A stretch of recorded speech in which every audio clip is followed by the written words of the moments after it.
வணக்கம். இன்றைய நாளில் நடந்த முக்கிய நிகழ்வுகளை மின்னல் செய்தி தொகுப்பில் பார்க்கலாம்.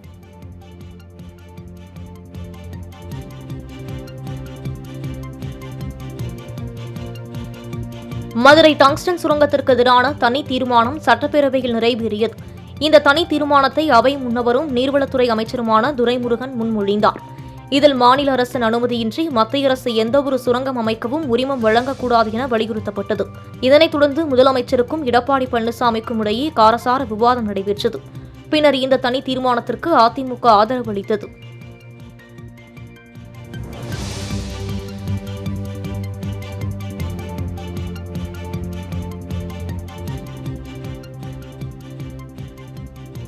தாம் முதலமைச்சராக இருக்கும் வரை டங்ஸ்டன் சுரங்கம் திட்டத்தை அனுமதிக்க மாட்டேன் என முதலமைச்சர் மு.க.ஸ்டாலின் உறுதிபட தெரிவித்தார்.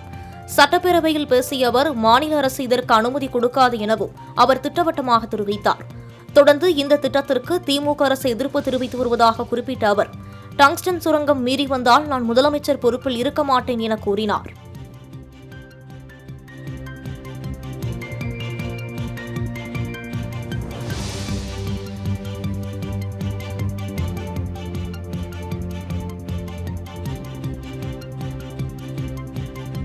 டங்ஸ்டன் சுரங்கத்திற்கான ஒப்பந்த புள்ளி கோரும் போதே விவரத்தை மத்திய அரசிடம் தெரிவித்திருந்தால் அதற்கான ஏலத்தை தடுத்திருக்கலாம் என எதிர்க்கட்சித் தலைவர் எடப்பாடி பழனிசாமி தெரிவித்தார்.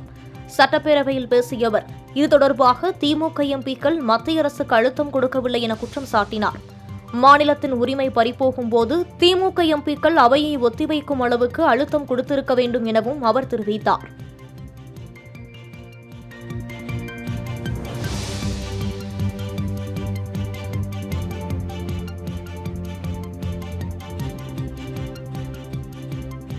டங்ஸ்டன் சுரங்க ஒப்பந்தத்தை ஆரம்பத்திலேயே தடுத்திருக்கலாம். ஆனால் அதை பற்றி கேள்வி கேட்டால் எழுந்து நின்று ஆட்டம் போடுகிறார்கள் என திமுகவை எதிர்க்கட்சித் தலைவர் எடப்பாடி பழனிசாமி சாடியுள்ளார்.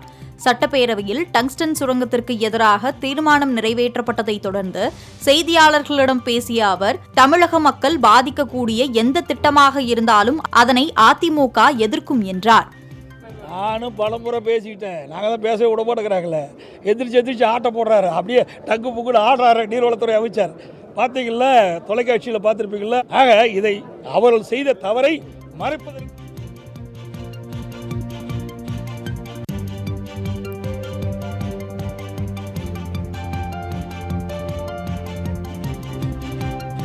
டங்ஸ்டன் சுரங்கம் தொடர்பாக மத்திய அரசு விளக்கம் கேட்டபோதே மாநில அரசு வேண்டாம் என தெரிவித்திருக்க வேண்டும் என்று பாஜக சட்டமன்ற குழு தலைவர் நயினார் நாகேந்திரன் தெரிவித்துள்ளார்.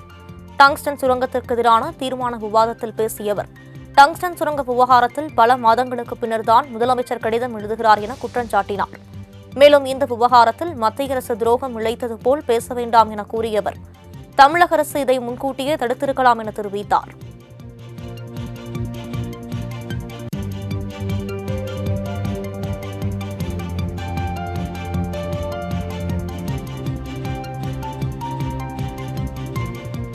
நாடாளுமன்றத்தில் பொதுவாகத்தான் பேசினேன், டங்ஸ்டன் சுரங்கத்திற்கு ஆதரவாக பேசவில்லை என அதிமுக எம்பி தம்பிதுரை விளக்கம் கொடுத்துள்ளார். கடந்த ஆண்டு மத்திய அரசின் சுரங்கம் மற்றும் கனிம திருத்த சட்ட மசோதாவுக்கு மாநிலங்களவையில் அதிமுக எம்பி தம்பிதுரை ஆதரவு தெரிவித்து பேசிய வீடியோ வைரலானது. இதுகுறித்து விளக்கம் அளித்துள்ள அவர், டங்ஸ்டன் சுரங்கத்திற்கு அதிமுக எந்த காலத்திலும் ஆதரவு கொடுக்கவில்லை என தெரிவித்துள்ளார்.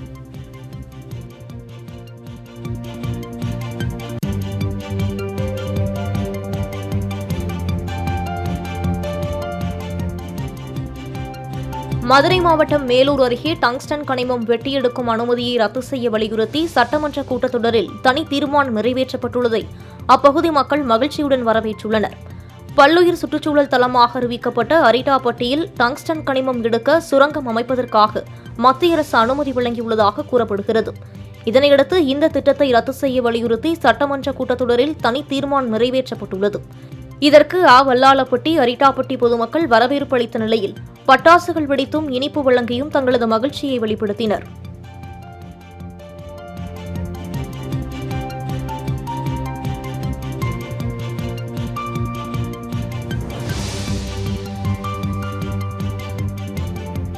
டங்ஸ்டன் சுரங்க விவகாரத்தில் மத்திய அரசு மீது பழி சுமத்த வேண்டும் என்பதற்காக திமுக அரசு நாடகமாடி வருவதாக பாஜக எம்எல்ஏ வானதி சீனிவாசன் குற்றம் சாட்டியுள்ளார்.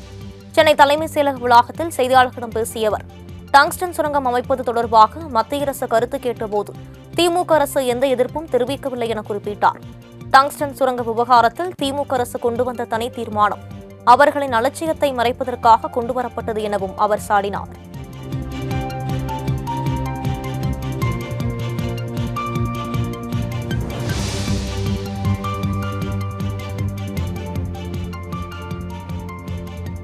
டங்ஸ்டன் சுரங்கம் அமைக்கும் பணிகளை நிறுத்தக் கோரி பாஜக சார்பில் ஆட்சியரிடம் மனு அளிக்கப்பட்டது. மதுரை மாவட்டம் அரிட்டாப்பட்டி பகுதியில் டங்ஸ்டன் சுரங்கம் அமைப்பது குறித்து தமிழக அரசு தெரிவித்த தகவலின் அடிப்படையில் சுரங்கம் அமைக்கும் பணிகள் நடைபெற்றது. அப்பணியை நிறுத்துமாறு மத்திய அரசு உத்தரவிடும் வரை தமிழ்நாடு அரசு டங்ஸ்டன் சுரங்கம் அமைக்கும் பணியை நிறுத்த வேண்டும் என மதுரை மாவட்ட பாஜக சார்பில் மாவட்ட ஆட்சியரிடம் மனு அளிக்கப்பட்டுள்ளது.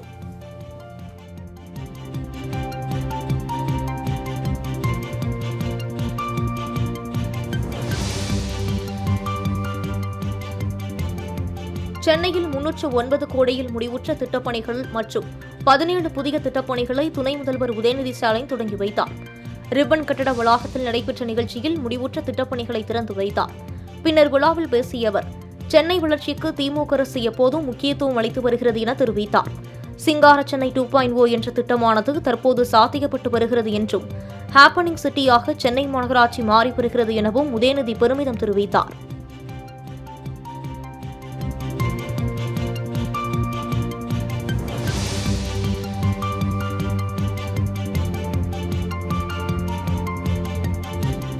குறைந்தபட்ச கொள்முதல் விலை, பயிர்க்கடன் தள்ளுபடி உள்ளிட்ட உழவர்களின் அனைத்து கோரிக்கைகளையும் மத்திய மாநில அரசுகள் செயல்படுத்த வேண்டும் என பாமக நிறுவனர் ராமதாஸ் வலியுறுத்தியிருக்கிறார். போராடும் உழவர்கள் மீது அடக்குமுறைகளை கட்டவிழ்த்து விடாமல் அவர்களை அழைத்து பேச்சுவார்த்தை நடத்த வேண்டும் என்றும் அவர் வெளியிட்டுள்ள அறிக்கையில் கேட்டுக் கொண்டுள்ளார். உயிர் ஆதார கோரிக்கைகளை முன்வைத்து போராடும் உழவர்கள் மீது காவல்துறையினர் அடக்குமுறைகளை கட்டவிழ்த்து விடுவது கண்டிக்கத்தக்கது எனவும் ராமதாஸ் குறிப்பிட்டுள்ளார்.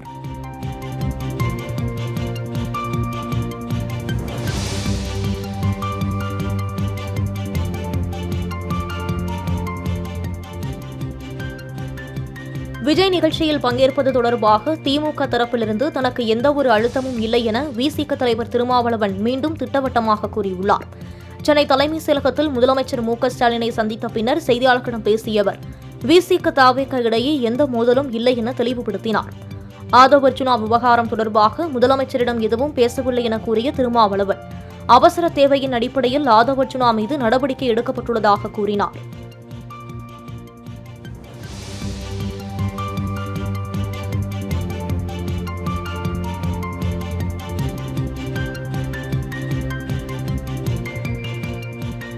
அநீதிகளுக்கு எதிரான தன்னுடைய குரல் சமரசமில்லாமல் ஒலித்துக் கொண்டே இருக்கும் என விசிகாவிலிருந்து இடைநீக்கம் செய்யப்பட்ட ஆதவ் அர்ஜுனா சூளுரைத்துள்ளார். விசிக தலைவர் திருமாவளவனின் கவிதையை சுட்டிக்காட்டி அறிக்கை வெளியிட்டுள்ள அவர், ஒடுக்கப்பட்ட மக்களுக்கு அதிகாரம் கிடைக்கக்கூடாது என்று நினைக்கும் மனநிலைதான் மன்னர் பரம்பரைக்கான மனநிலை என குறிப்பிட்டுள்ள ஆதவ் அர்ஜுனா, கருத்தியல் வழியாக தோன்றும் தலைவர்களே மக்களுக்கான ஆட்சியாளர்களாக விளங்க முடியுமே தவிர பிறப்பால் அல்ல என தெரிவித்துள்ளார்.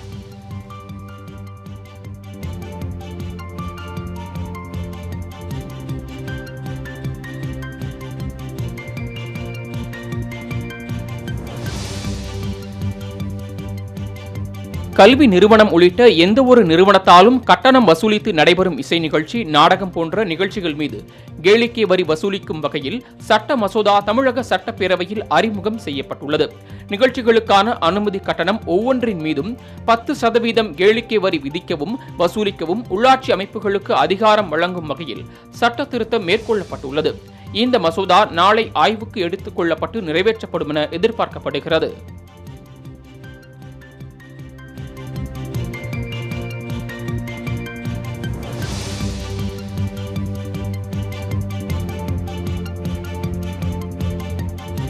தனது தொகுதியில் வெள்ளத்தடுப்பு நடவடிக்கைகள் மேற்கொள்ளவில்லை என பண்ருட்டி சட்டமன்ற உறுப்பினர் வேல்முருகன் சட்டப்பேரவையில் குற்றச்சாட்டு முன்வைத்தார்.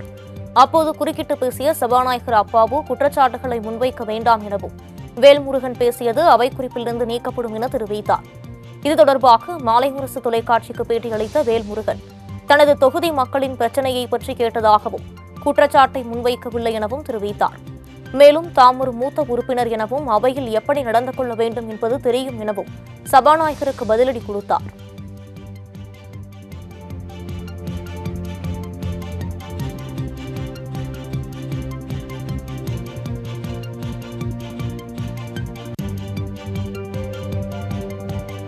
மாவோயிஸ்ட் அமைப்பின் நிதியிலிருந்து செலுத்தப்பட்டதாக கூறி மருத்துவ மாணவியின் கல்வி கட்டணத்தை முடக்கி தேசிய புலனாய்வு முகமை பிறப்பித்த உத்தரவில் தலையிட சென்னை உயர்நீதிமன்றம் மறுத்துவிட்டது. சென்னையில் உள்ள தனியார் மருத்துவக் கல்லூரியில் மருத்துவம் படிக்கும் மாணவிக்கு ஜார்க்கண்ட் மாநிலத்தில் செயல்படும் மாவோயிஸ்ட் அமைப்பிலிருந்து கல்வி கட்டணம் செலுத்தப்பட்டதாக கூறி அந்த தொகையை முடக்கி தேசிய புலனாய்வு முகமை உத்தரவு பிறப்பித்திருந்தது. இந்த உத்தரவை எதிர்த்து மாணவி தாக்கல் செய்த மனு விசாரணைக்கு வந்தது. அப்போது என்ஐஏ சம்மனுக்கு ஆஜராகி உரிய விளக்கத்தை அளித்து கல்வி கட்டண முடக்கத்தை நீக்க கோரலாம் என தெரிவித்தனர்.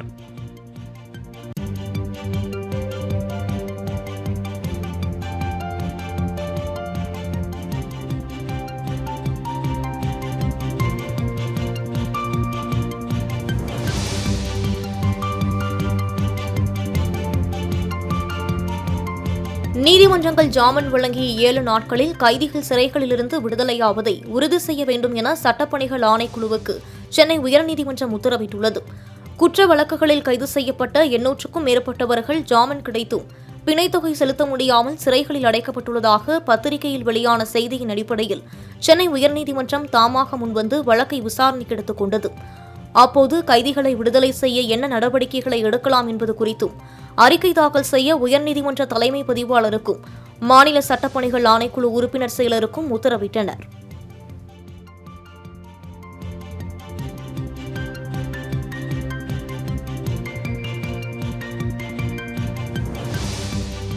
ஒன்பது அம்ச கோரிக்கைகளை வலியுறுத்தி தமிழகம் முழுவதும் பல்வேறு பகுதிகளில் பணிகளை புறக்கணித்து நில அளவையர்கள் உள்ளிருப்பு போராட்டத்தில் ஈடுபட்டனர்.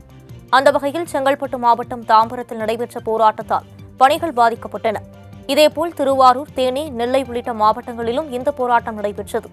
வரும் 19ஆம் தேதி அடையாள தற்செயல் விடுப்பு எடுத்து போராட்டம் நடத்தப்போவதாகவும் அறிவிக்கப்பட்டுள்ளது.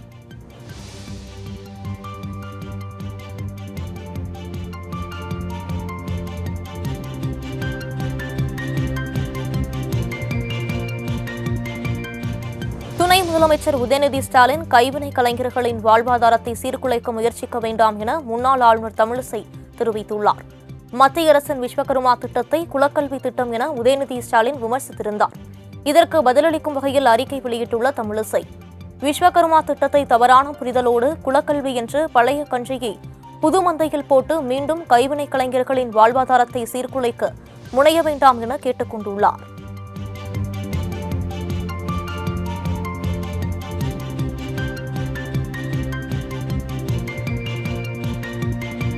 தடயவியல் ஆய்வுக்கு உட்படுத்தப்பட்ட டிஜிட்டல் ஆவணங்களின் நகலை அளிக்க கோரி அமைச்சர் செந்தில் பாலாஜி தாக்கல் செய்த மனு மீது வரும் 16ஆம் தேதி உத்தரவு பிறப்பிக்கப்படும் என சென்னை முதன்மை அமர்வு நீதிமன்றம் தெரிவித்துள்ளது.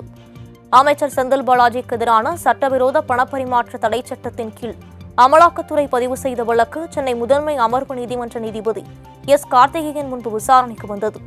அப்போது அமைச்சர் செந்தில் பாலாஜி நேரில் ஆஜராகியிருந்தார். அப்போது ஆவணங்கள் MP, MLA-க்களை விசாரிக்கும் சிறப்பு நீதிமன்றத்தின் வசம் உள்ளதால் தங்களால் வழங்க இயலாது என ED தரப்பில் வாதிடப்பட்டது.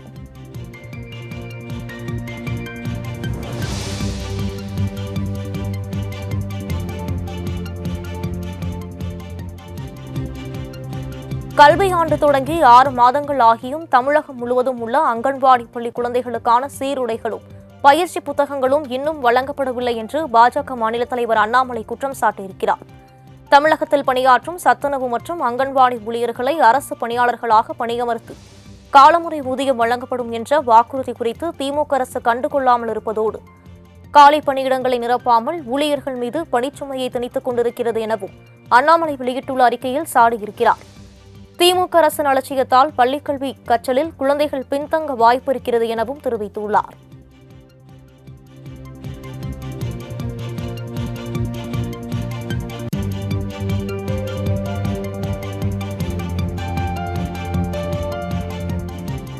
தென்கிழக்கு வங்கக்கடல் மற்றும் அதனை ஒட்டிய இந்திய பெருங்கடல் பகுதிகளில் நிலவிய காற்றழுத்த தாழ்வு பகுதி அடுத்த 24 மணி நேரத்தில் மேற்கு வடமேற்கு திசையில் நகர்ந்து சற்று வலுவடையக்கூடும் என சென்னை வானிலை ஆய்வு மையம் அறிவித்துள்ளது. இதன் காரணமாக தமிழகத்தில் ஓரிரு இடங்களிலும் புதுவை மற்றும் காரைக்கால் பகுதிகளிலும் இன்று மிதமான மழை பெய்யக்கூடும் என தெரிவிக்கப்பட்டுள்ளது. நாகப்பட்டினம், திருவாரூர், தஞ்சாவூர், மயிலாடுதுறை, கடலூர் மாவட்டங்களிலும் காரைக்கால் பகுதிகளிலும் நாளை மற்றும் நாளை மறுநாள் கனமழை பெய்ய வாய்ப்புள்ளதாக கணிக்கப்பட்டுள்ளது. அதேபோல புதுக்கோட்டை, திருச்சி, பெரம்பலூர், அரியலூர், கள்ளக்குறிச்சி, விழுப்புரம், செங்கல்பட்டு, காஞ்சிபுரம், சென்னை, திருவள்ளூர் மாவட்டங்களிலும் கனமழை பெய்ய வாய்ப்புள்ளதாக தெரிவிக்கப்பட்டுள்ளது.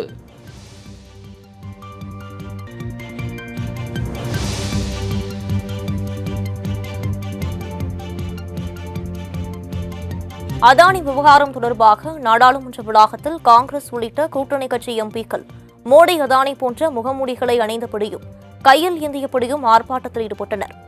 காங்கிரஸ் எம்பிக்களான மாணிக்கம் தாகூர் மற்றும் சப்தகிரி சங்கர் ஆகியோர் அதானி, மோடி போன்ற முகமூடிகளை அணிந்தபடி இருவரின் நட்பை குறித்து விளக்கினர்.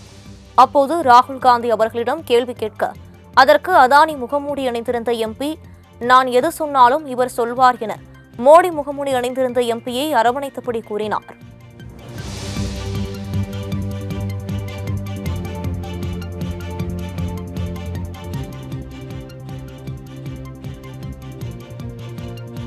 நாடாளுமன்றம் ஒத்திவைக்கப்படுவதற்கு ஆளுங்கட்சியான பாஜக தான் காரணம் என திமுக எம்பி திருச்சி சிவா குற்றம் சாட்டியுள்ளார். டெல்லி நாடாளுமன்ற வளாகத்தில் செய்தி நிறுவனத்திற்கு பேட்டியளித்த அவர், நாடாளுமன்றம் செயல்படாமல் இருப்பதற்கு எதிர்க்கட்சிகள் தான் காரணம் என மத்திய அரசு வீண்பழி சுமத்துவதாக குற்றம் சாட்டினார். மேலும் முக்கிய விவகாரங்கள் தொடர்பாக விவாதிக்க கூறி இன்றும் எதிர்க்கட்சிகள் தரப்பில் ஒத்திவைப்பு தீர்மானம் வழங்கப்பட்டதாக திருச்சி சிவா குறிப்பிட்டார்.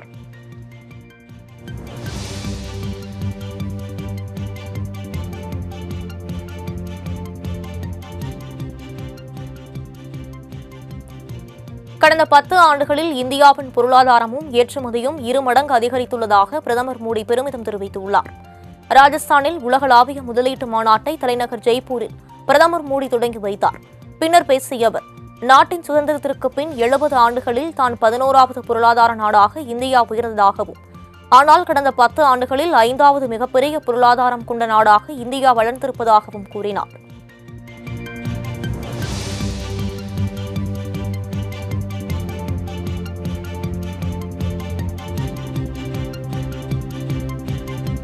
பல துறைகளில் பெண்களுக்கான வேலை தடைப்பட்ட போதிலும் அந்த தடைகளை பாஜக அரசு நீக்கியதாக பிரதமர் மோடி தெரிவித்துள்ளார். ஹரியானா பானிபட் நகரில் பெண்களுக்கு அதிகாரம் அளிக்கும் பீமா சாஹி யோஜனா திட்டத்தை பிரதமர் மோடி தொடங்கி வைத்தார். பின்னர் விழாவில் பேசிய அவர், பெண்களுக்கும் பாஜகவுக்குமான உறவை பெண்களை வெறும் வாக்கு வங்கியாக பயன்படுத்துபவர்களால் புரிந்து கொள்ள முடியாது என காங்கிரஸை மறைமுகமாக சாடினார்.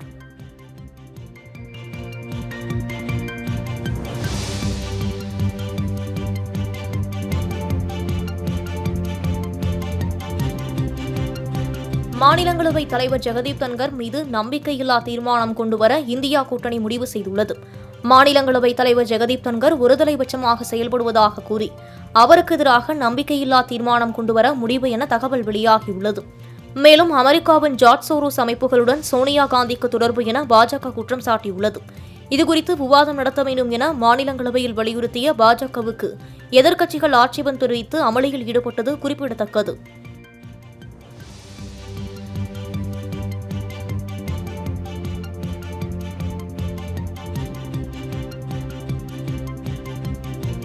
ரிசர்வ் வங்கியின் புதிய ஆளுநராக வருவாய்த்துறை செயலாளராக உள்ள சஞ்சய் மல்ஹோத்ராவை நியமித்து மத்திய அரசு அறிவித்துள்ளது. அதன்படி வரும் 11ஆம் தேதி ரிசர்வ் வங்கியின் புதிய ஆளுநராக பொறுப்பேற்க உள்ளார். அடுத்த 3 ஆண்டுகளுக்கு சஞ்சய் மல்ஹோத்ரா இந்த பொறுப்பில் நீடிப்பார் எனவும் தெரிவிக்கப்பட்டுள்ளது. இவர் நிதித்துறையில் மட்டுமல்லாமல் தகவல் தொழில்நுட்பம், சுரங்கத்துறை உள்ளிட்டவற்றிலும் அனுபவம் கொண்டவர். தற்போதைய ஆளுநரான சக்தி காந்ததாசன் பதவிக்காலம் செவ்வாய்க்கிழமையுடன் நிறைவடைகிறது.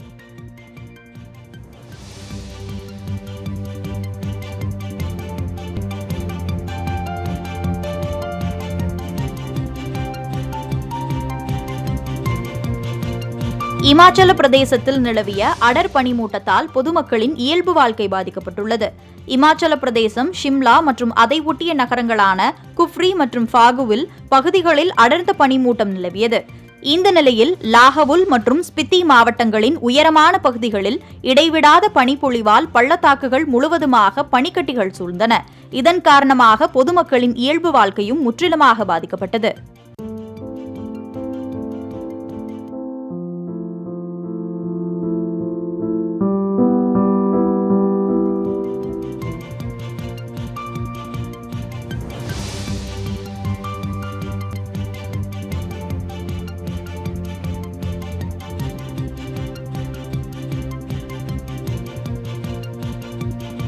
ஜம்முவில் சாலை முழுவதும் சூழ்ந்துள்ள பனியை அகற்றும் பணி நடைபெற்று வருகிறது. ஜம்மு காஷ்மீர் ஸ்ரீநகரில் சமீபத்தில் ஏற்பட்ட பனிப்பொழிவினால் ரங்காவிலிருந்து சோன்மார்க்கில் உள்ள டொமைல் வரையிலான பகுதிகள் பாதிக்கப்பட்டுள்ளன.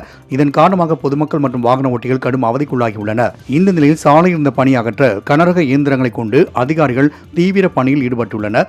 மேலும் சாலையை சுத்தம் செய்வதற்காக 90 பணியாளர்களை ஈடுபடுத்தியுள்ளதாக தகவல் வெளியாகியுள்ளது.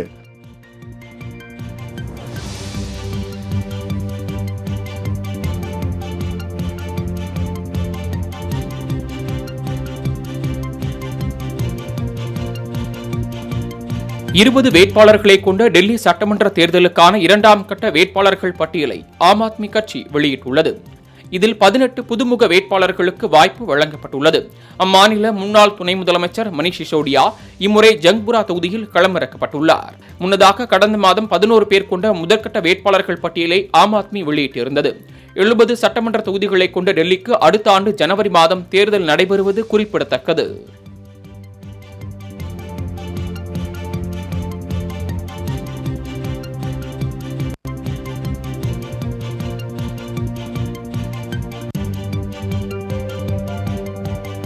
உள்குத்து வெளிக்குத்து என எல்லா குத்தும் திமுக கூட்டணியில் நடக்கிறது என்றும் எல்லாவற்றையும் பார்த்து கொண்டு எடப்பாடி பழனிசாமி பொறுமையாக காய் நகர்த்தி வருகிறார் என்று அதிமுக முன்னாள் அமைச்சர் ராஜேந்திர பாலாஜி பேசியது தற்போது பேசுபொருளாகியுள்ளது.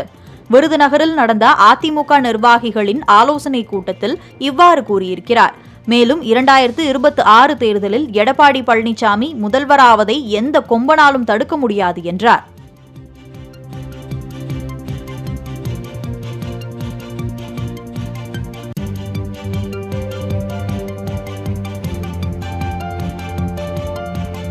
திருவள்ளூர் மாவட்டம் ஊத்துக்கோட்டை அருகே விவசாய நிலத்தில் மருந்து அடிக்கச் சென்ற கூலி தொழிலாளி மின்சாரம் தாக்கி உயிரிழந்த சம்பவம் சோகத்தை ஏற்படுத்தியுள்ளது. கச்சூர் கிராமத்தைச் சேர்ந்தவர் மணப்பாளன். ஸ்ரீராமகுப்பத்தில் உள்ள விவசாய நிலத்தில் மருந்து அடிக்க சென்றபோது இந்த துயரம் நேர்ந்துள்ளது. தகவல் அறிந்து வந்த காவல்துறை உடலை மீட்டு பிரேத பரிசோதனைக்காக அரசு மருத்துவக் கல்லூரிக்கு அனுப்பி வைத்ததுடன் விசாரணை மேற்கொண்டுள்ளனர்.